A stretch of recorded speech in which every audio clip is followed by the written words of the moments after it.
Well, he did defeat you in Boston. It's June 7th, a dark match, which is one of the bigger crowds at this point, Kurt, that you had worked in front of before your debut on TV. Do you remember that all these years ago? Do you remember working with Bob in Boston that June, also long ago, in that dark match? I don't remember in particular.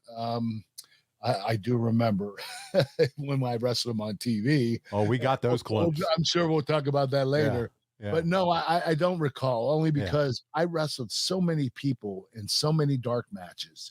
And I think I wrestled Bob even a few more times in between, before and after that.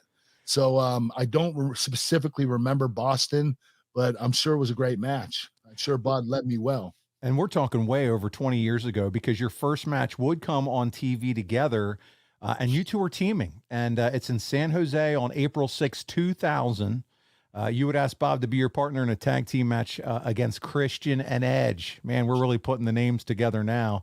And it's one of your first big babyface pops. Edge and Christian would get the win, and you blame Holly for losing, and he beats you up and leaves you laying in the ring. And this would eventually lead to you, Edge, and Christian becoming that three-man group. So, Team-Mac. Yep, that's right. That's right.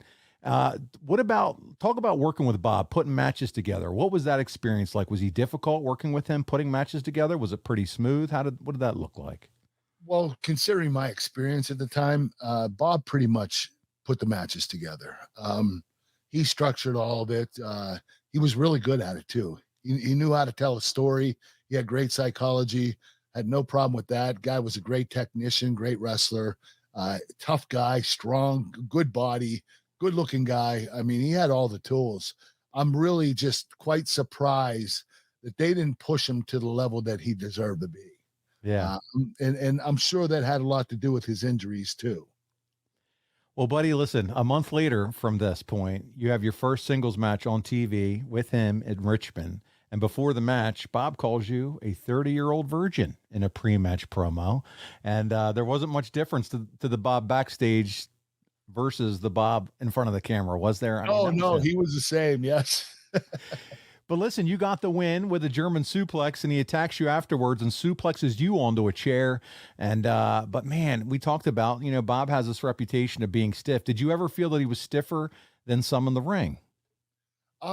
No. He was stiff. He laid in. If he's going to give you a clothesline, it's going to be high near your chin, and he's going to lay it in pretty hard. But he was really good. I didn't have any problems with him. He didn't have the reputation of wanting to hurt people. He had a reputation of being snug, not even stiff, but snug.